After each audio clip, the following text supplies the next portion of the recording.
Greg Helbeck and Michael Pinter, welcome back to New York Real Estate Investing. So today we're going to talk about probably the most popular rental property strategy on the face of the earth, invented by Brandon Turner probably 5 years ago. I remember hearing him call the BRRRR. I didn't know what it was about.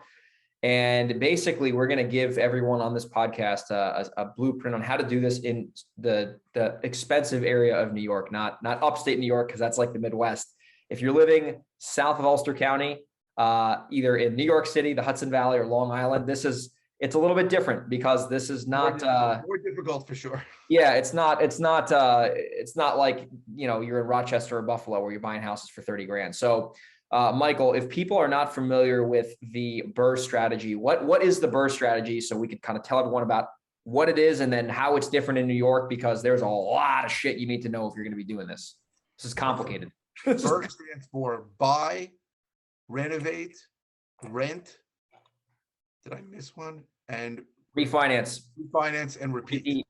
That's what it is. So you're buying a property with the end goal to renovate it, but to get all your money out.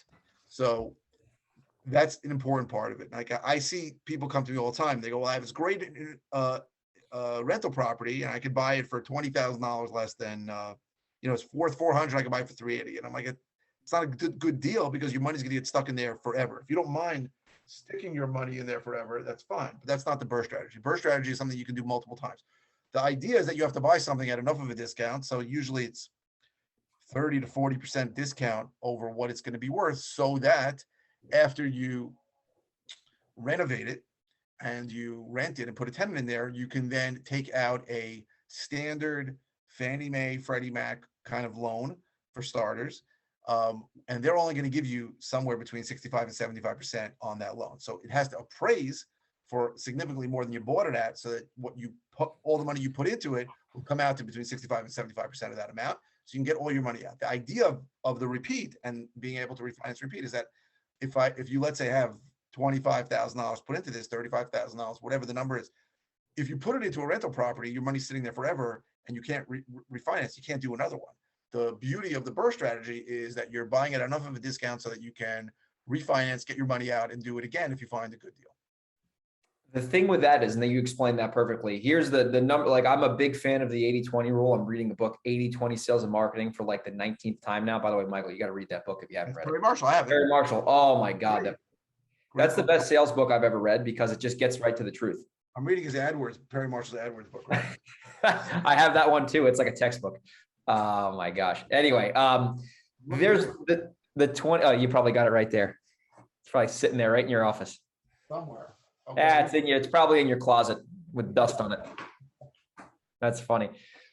The biggest thing with the BRRRR, I've came to realize after doing it now, the number one thing that matters is can you buy a property at a discount? If you can't buy the property at a discount, it will not work. That's the biggest thing I found is if you have to overpay for a property, you're not gonna, it's not gonna be successful, and you're gonna sell the property. Even pay full price. Like that is not a plan that makes sense. I mean, and people come to me all the time and say, well, I'll be cash flow positive for $200. I'm like, okay, but you're putting in 50 grand or 80 grand for $200. It doesn't make sense. You could do better with that money doing other things. You have to buy at a significant discount. You're 100% right.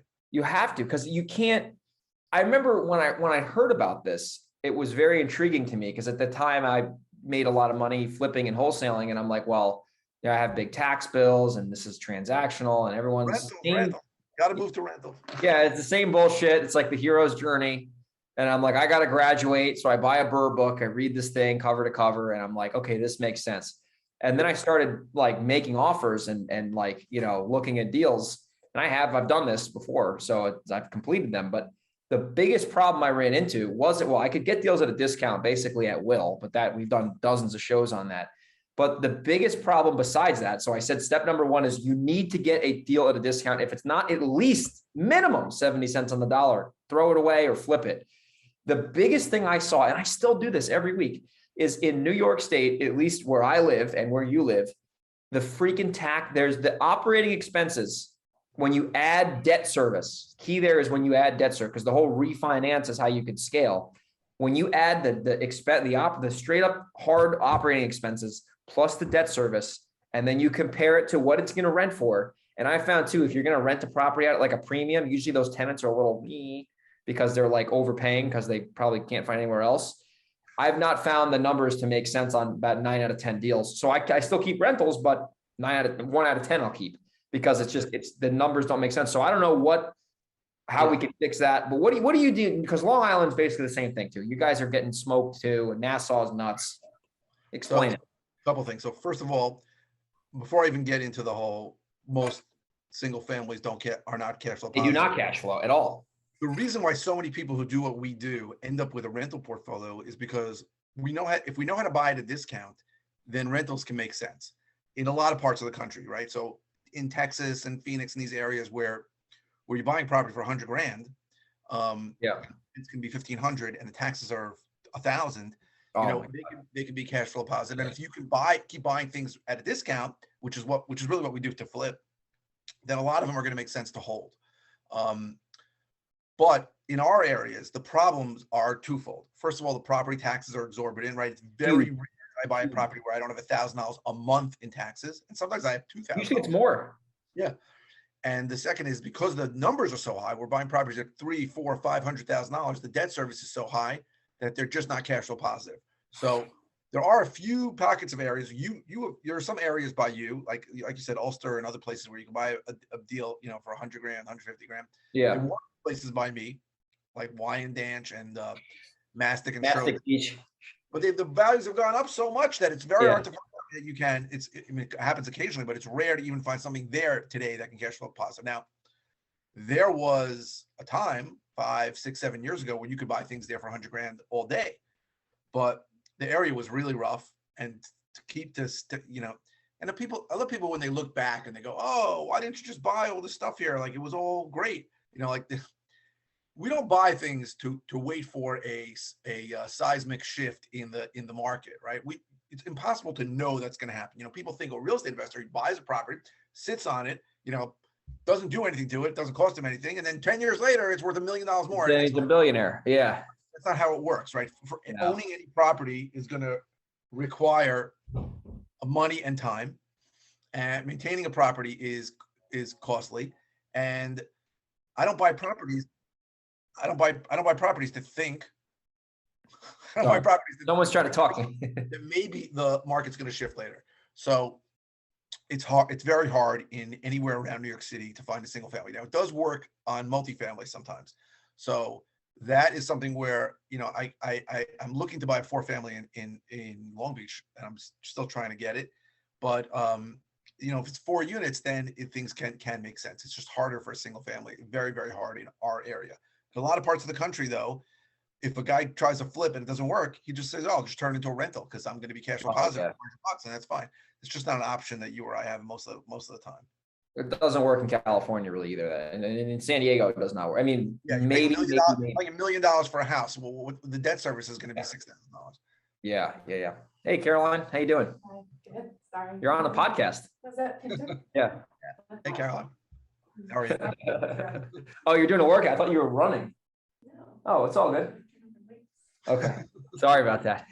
Anyway, yeah, California. Your office also the gym? It is the gym. I have an office gym. Exactly. So the biggest, so you made a good point there. And this is where I have found there it's almost like a sliding scale. And this is where I've found you can totally, I bet you're going to agree with me here. So single family houses are easier to find at a discount, but they're harder to cash flow. Multifamilies are harder to find at a discount, but they're easier to cash flow. So it's like this seesaw, right? This is in New York. This is not in Tabithana, Pennsylvania. I think that statement is true in general, almost anywhere. Anywhere. It's hard to find multis at a discount. It's very, because these people know what they got. They're not stupid. Or, it's weird. You'll find multifamily sometimes that are being completely mismanaged and terrible. Yeah. But the person still got like 3 rental incomes coming from it, even if that's 40% of what they should have. And they're just lazy and they look at it as this, they bought it for nothing or they own it free and clear and they look at it as making income. So I might as well stick with it. It's different when you own a single family and it's vacant.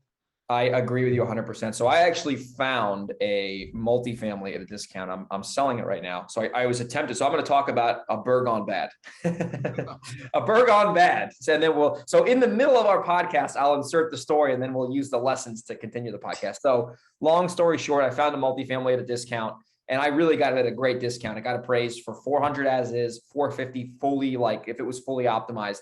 I closed on it for 265 and I'm thinking like, holy shit, I am going to be a billionaire. It's just no brainer. So meanwhile, made about 1 million mistakes, which will take 2 podcasts to do that. So I made a bunch of mistakes. We'll leave it there. And the only real challenge that I saw with the property was that there was 3 apartments that I have that are rentals. And then the other unit is a store. So it's like a storefront. But the only big problem is that it's not in an area where people want to rent a damn store. It's in the middle of the woods. Like teeth are optional in this area. Like there's like rednecks walking down the road with shot, you know what I mean? So it's not like you're in like downtown, whatever, Hudson Valley. This is in the middle of nowhere. Not a lot of street traffic. It's like, yeah, it's at this intersection and there's like diesel trucks blowing by here. It's like this whole thing. So anyway, so I buy the property and what I should have done, knowing what I know now, I could have wholesaled this thing for 50 grand easily. In 2 minutes, I could wholesale this. Someone else would love to take it off my hands at whatever, 305 or whatever it was. So anyway, I buy it, take it out, take it down. So I'm thinking in my head, I'm like, okay, my goal is to BRRRR this property. So I got hard money. I got 12 months to figure it out. If I don't get a tenant in this commercial space, this deal is going to be useless and I'm going to sell it. Because if I can't get this guy rented out for whatever, it's not going to cash flow because there's the taxes are really high because it's a bigger unit. And there's a lot of other operating expenses because it has a septic and there's a service company that has to service that. And there's it's just all this bullshit. So anyway, I try to find a tenant. I hired a realtor to find a tenant for the store and there was absolutely zero traction. After like 8 weeks, I'm like, okay, if there's no interest after 8 weeks at the price we put it out, this is not something worth keeping. So I put it on the market, overpriced it, didn't sell it.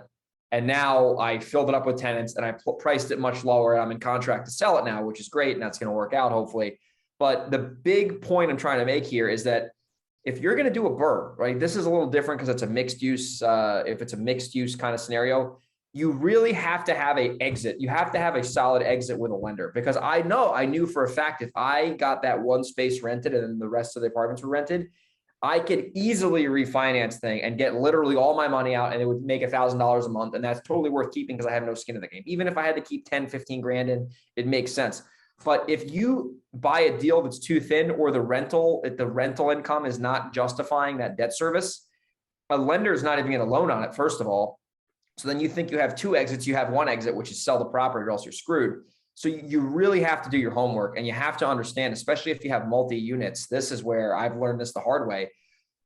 With a single family house, if there's a problem, the other tenants aren't going to call your other tenants in the other single family houses and say, hey, is your furnace broken? Hey, is your roof leaking? Because they don't know each other. They don't know they exist. But with a multifamily, I found this, when there's a problem, usually tenant A goes down to tenant B, and then tenant B and tenant A team up on the landlord. And then it's kind of like you're in this weird situation. So I found that the apartment business is a little bit different than the house business in terms of the management. So I don't know. What are your thoughts on that? Because it's just a big learning curve for a lot of investors. Couple of things. First of all, what are you in contract to sell for? 400. I'm going to lose a little bit of money, but not a lot. Okay. So you're in a situation where because there's a commercial space, the lender is really looking at the income. Now, if 100%. Yeah, 100%. Just a 4-family and there were comps for it, the lender really wouldn't care if they were all occupied because it would be based on comparable sales. So it makes it easier on a 1 to 4 family as opposed to anything with 2.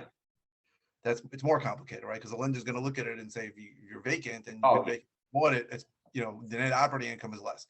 So I think when you BRRRR these things, it's more important to look at like the rental income well, obviously the rental income has to cover all your costs, right? Usually that's going to be pity, which is going to be everything lender. And you have to be cash flow positive enough. There was recently a post on Investor View where somebody was saying like, at what point do I keep a rental? At what point do I sell it? So I told her, I said, listen, you got to pick a number where you feel cash flow positive makes sense. And if it meets those guidelines, then you can keep it. right? If it doesn't, then don't. And I think that's important. I see people in investor field group also who buy properties that if it's like $100 cash flow positive, they're okay with it. I'm like, that is not a smart move. You're one boiler breaking or one roof leaking away from it being cash flow negative for 3 years. You know what I mean? So Yeah. I think it's important that you sort of pick a number. And so people ask me about rental properties a lot. And while I don't always get into the BRRRR method, I tell them two things. I say, first of all, you have to buy it at enough of a discount that you can refinance to get all your money out. So that's basically the BRRRR method. I said, and B, you got to be significantly cash flow positive, like not like $100 or $50. Wow. I said, because you need to have a significant amount of cash flow coming in so that when, not if, but when something costs money, you have the money for it and you don't feel like a schmuck because now, you need a new refrigerator for $1,000 and therefore you're not cash flow positive anymore. So that's really important. And I'm glad that you're finally losing some money like people like me, because they say you're not a real investor until you lost money. Well, it wasn't planned. I'm not happy you're losing money, but it's a good experience. It's a learning experience. Good experience. It's humbling. I mean, I lost a little bit of money in California, but that was like peanuts. Was $2,000 on that piece of land. Give me a break. Yeah, but that was just. But here's a trend though. This is interesting how we're talking about this now. We're going down this rabbit hole. Every time so far, knock on wood, I either lost money or am going to lose money. It's because I bought a property that I fundamentally had no fucking clue what it was about. No clue. I bought this property. I didn't know the difference between this deal and a fucking hole in the wall. And I'm just thinking it's a good deal. Same thing with the land. I'm like, oh, seller financing land in the middle of a mountain next to a mountain line must make sense. No. So here's a big lesson for people. If you want to do the BRRRR strategy, you need to know what you are doing and you need to study the rental, how to run a rental business, especially when it comes to the acquisition. The acquisition is going to make all the difference for you. Listen, getting a tenant's important. We're going to cover that today, how to get a good tenant. Michael knows more about this than I do. But covering that today? I mean, that's part of the BRRRR. I mean, that we were talking about the acquisition is if you can get the buy dialed in, the rest of the work is going to be a lot easier. So when it comes to the second part of the equation, which is getting the right tenant, this in New York this is do or die. If you do this wrong, forget it. You might as well start digging the grave and jumping in because you're not going to have a good time. I have bad tenants. I'm doing evictions right now. Michael has bad tenants. Michael's doing evictions right now. It's so energy draining. I don't even want to get into it. It's just going to make my hair turn gray. So Michael, how on earth do you get a good tenant? Because you have done this much more than I have. Okay. So what I have found in my experience. What's your system? Yeah. Is that Craigslist is a great way. Craigslist, not Facebook? Most people are looking on Craigslist. That's number one in my area. And the key, and New York State changed its law, and this screwed me up a little bit. The key to me was always to ask for 3 months upfront. So I wanted 2 months security and first month's rent, and that eliminated 90% of the losers. But they made it illegal to charge 2 months security in the state of New York about 2 years ago. So you give the money back, right? You give the money back when they get out. When they leave, if they leave it in good shape, but you're not allowed to charge. So now I think what I'm doing is legal, and I charge 1 month security, but I want first month and last month's rent. That's cool, but that's their credit though. So on the lease basis, the idea is that if someone can get together with 3 months rent, they're almost always going to be better tenants than people who can't. They're savers. And since I've been doing that, I've had a lot fewer. I have a lot of evictions now, but let me explain. Those are all properties where I bought the property with the problem. Yes, tenants. Same here. They're not from my tenants. They're from people who I inherited. Same. I had almost no evictions using that method. Sorry, that was my speakers turning off. But I think it's a big deal, and I have a rule, and this is from experience. If the prospective tenant mentions anything, I mean one word about the 3 months, I'm talking about literally if they say, let's say it's $2,000 a month and I want $6,000, they go, I have $5,999. I'll give you $1 tomorrow. I take their application and I put it in the shredder. Anybody who ever talked about the initial 3 months, I ended up evicting. I don't know, maybe it was just my luck, but I remember I had one guy who brought me cash and he was going to pay me eviction, anything. So that's my rule. I don't tell it to people, But if you're coming to rent from me and you don't have the 3 months and you even talk about it, can we work it out? Can we, maybe I could do something. Maybe I'll pay you $100 a month for, for 60 months, that the whole thing, any kind of thing. I just know it's not. So I found that is, and again, I don't want to do anything illegal. So I think what I'm doing is legal. If not, I got to find some other way to make sure that the person comes. But I found that has been my best way. And it's been a better indicator for me than running a credit report, a better indicator for me than calling previous landlords and all the things. Those things don't, I've never got a good beat on someone from everything that shows up in an application. It's really more like, hey, it's 3 months to move in. Is that okay? And if they're like, no problem, then it's almost never been a problem. So you basically, just so I can summarize this for the audience, so you put an ad on Craigslist, you screen them by basically asking for a lot of capital up front to see if they're savers and if they're not going to object to that. And if, generally speaking, from your experience, if they are okay with that, they're usually going to work out, especially from a financial standpoint, because they have money. Right. Not every time, but almost every time. Yeah. Almost every time. That's smart. That's smart. Because the reality is most renters are living paycheck to paycheck. Oh yeah, totally. And that is just the way it is. So do we want to get into programs like Section 8 and all that stuff? We covered that on a different podcast. We covered that, but let's just give the listeners a little bit. Let's cover that quickly though, because that is another thing that I've found that makes a lot of sense. Sure. When I bought my first rental in 2004, 2000, how old were you when you bought that rental, man? You were a young kid. I'm born in 1971. I'm 51 now, so I was like 33. You're still pretty young though. That's most people don't ever buy rentals. So I bought this rental and someone told me Section 8's the greatest. You should do Section 8. And I did Section 8 and I learned over the years about Section 8. So Section 8 is good because you're going to get a big chunk of your rent every month. Today, they even wire it to you. They don't even send you a check. They wire it into your account. So that's wonderful. But Section 8 tenants in general are more likely to be evicted than non-Section 8 tenants. So I know we discussed this before, and if you are not getting market rent for it through Section 8, I don't think it's worth it if it's significantly less. But there are other programs. So I'm actually signing a lease on Friday, let's say Wednesday, in 2 days, for a program tenant who's paying me $2,100 for basically a 1-bedroom, and that's market rent. I mean, I was getting family home. What? Is it a single family home or is it it's in a building? It's in a building I have with people left. So I was getting like $1,975 and I'm getting $2,100. So it's through a program. That's great market rent. So at that point, I'm willing to deal with, let's say, possibly a lower class tenant. Now, I've had great Section 8 tenants and great program tenants. I've had bad ones too. Overall, I think they're worse because they're not putting as much money into it. But if you're going to get market rent from it, I think it's definitely worth it. The surety of getting the money and the amount of money overcomes the fact that their tenants are probably going to give you more pains. Tenants are going to be more difficult. And they're not going to treat the building as well. Correct. But again, if you get market rent for it or better, then it's worth that. That's my opinion. Other people feel differently. There are people who had a lot of Section 8 during COVID and they were, on a beach or, sipping pina coladas because they were getting their money every month. Yeah. Other people weren't. So I see the pros and cons. I just feel like and there are plenty of areas in the country where Section 8 gives you a market rent. Like market rent is right. In our area, it just hasn't caught up with what market rent is. So it's something you got to look into. But so I do take program tenants as long as I can get the rent that I want. What are your guidelines with the communication with the tenant after they sign a lease with you? Like, how do you train your tenants to communicate? Because you manage your properties. So how do you communicate? Because basically the biggest thing with if you're going to do rentals, me and Michael have them. The last thing you want to do is just get fucking calls when like it's a minuscule thing. Listen, if the septic explodes and there's shit on their face, of course I'm going to fix that. But like if they're calling about something that's minuscule that I have no control over, like a squirrel in the backyard, ask me how I know. I mean, come on now, like you can get a BB gun if you want. So how do you train your tenants to not basically piss you off?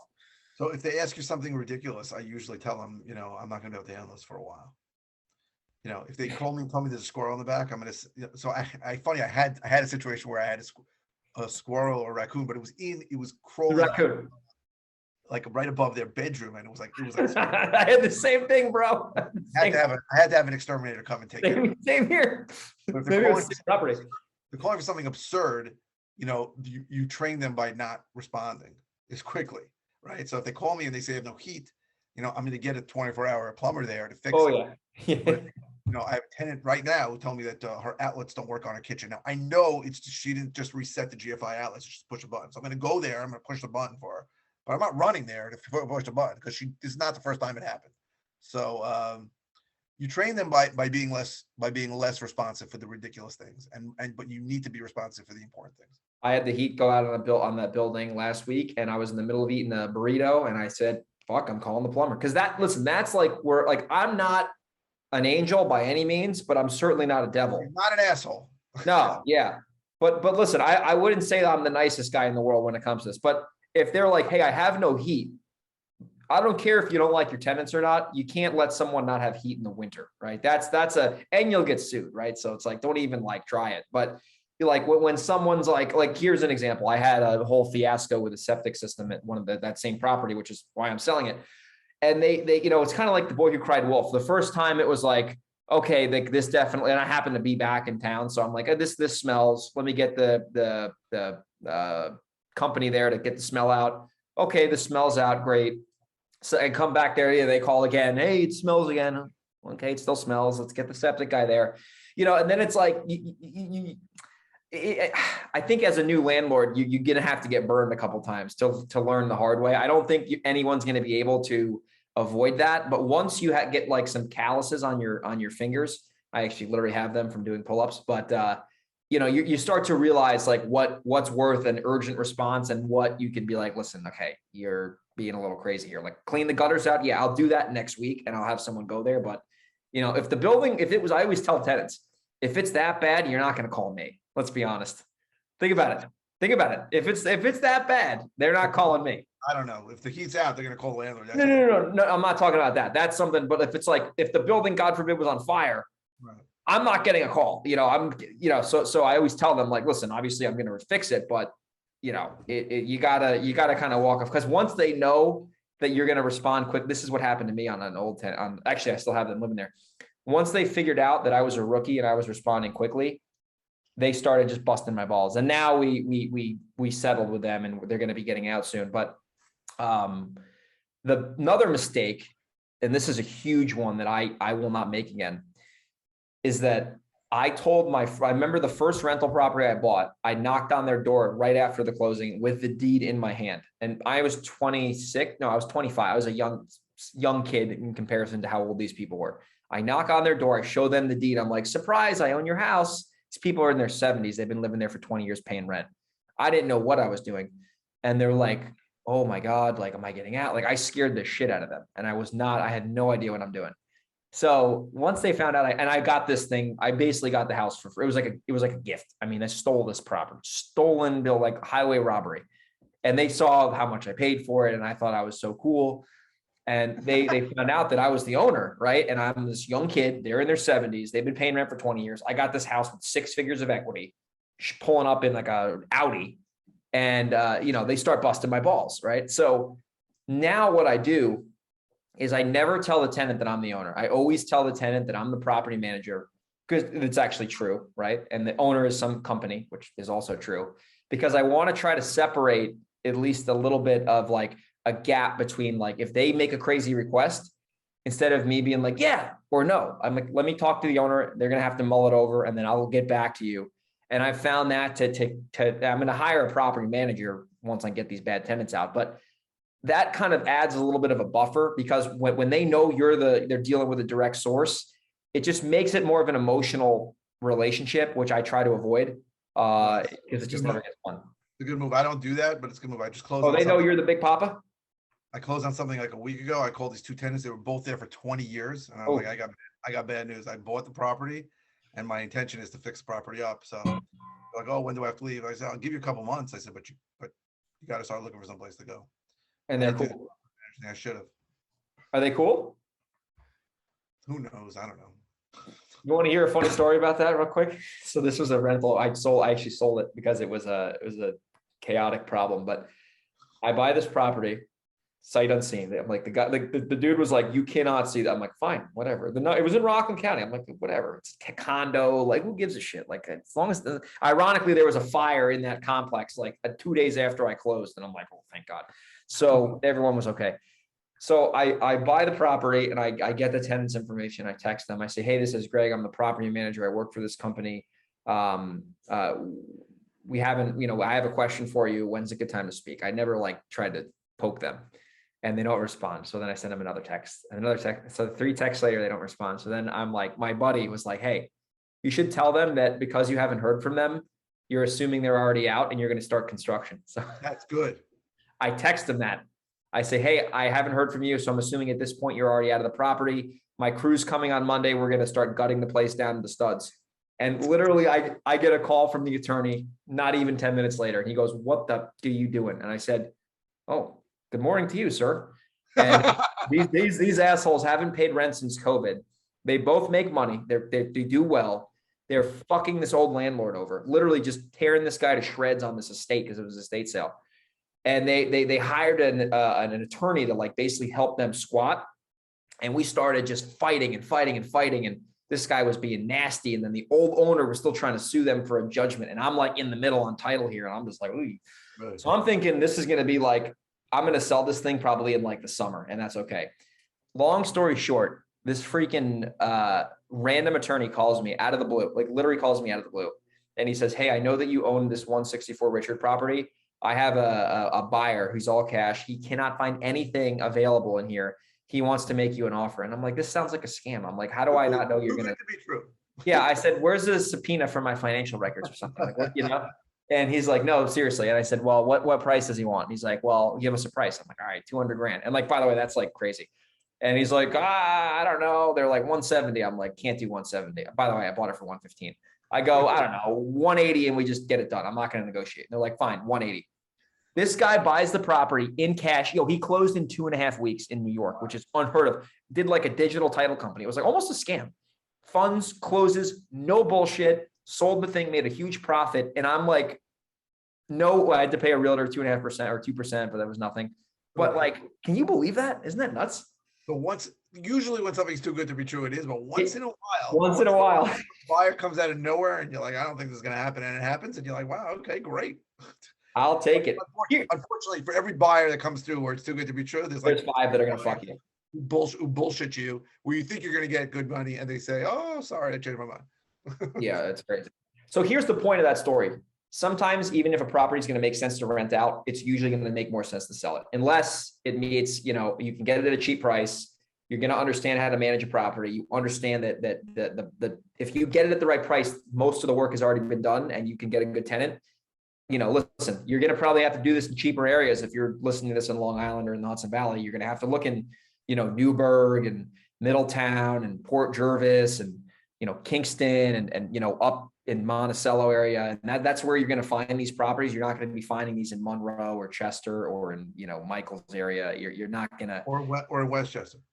Yeah. I mean, maybe in like Peekskill or like, I'm getting a duplex in Yonkers under contract at a banging price, but I just want to wholesale it because it's a big deal. But yeah, you gotta, listen, even in like Westchester, like in any like the cities, like, you have cities by you, there's cities, like the cities I've found too with rentals, there's a lot more red tape in the cities because the cities are regulating even more than the towns.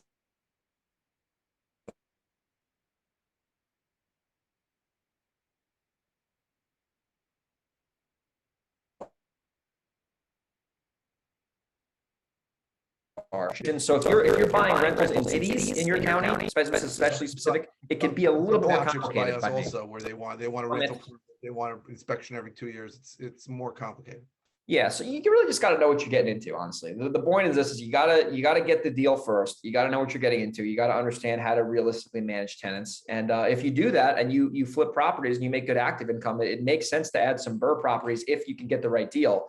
But Michael said in the beginning, if you're going to leave 50 to 100K in a property and it's going to make $300 a month, I personally would rather put that in like a mutual fund because that shit is liquid as fuck. And I can pull that out right away, right? A property is not liquid. I've learned this the hard way. Real estate is illiquid.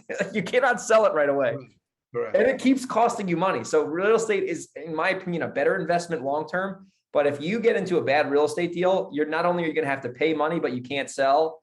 And it can just and it's going to aggravate you a lot. It's very aggravating. Yeah. You buy a mutual fund, then it goes down a little. You're like, okay, I'll wait and it'll go up. But when a rental property goes bad on you and the tenants are driving you bananas and the values because they're treating you like crap, it's not a fun place to be. Not a good time. It's not a good time. So hopefully people learned a lot about how to BRRRR and do it in New York. And If they have questions, they can reach out to us. And if they get value from these shows, if you're listening right now, and this is, this is like the 20 something episode we put out, please, this is how we grow the show. It's very simple. We have our listeners share the show, and we have our listeners put social proof online, which is a screenshot of the podcast saying, hey, this was a great show. So if you got value today, if you can please share this with 3 or 4 of your friends, family, colleagues, and also just put it out on social media. That's how we get this thing to go out into the entire state, and we can help more people by delivering this message. So if you get value today, if you could do that, that'd mean a lot to us. And we'll talk to everybody on the next interview. Take care, everyone. Bye-bye.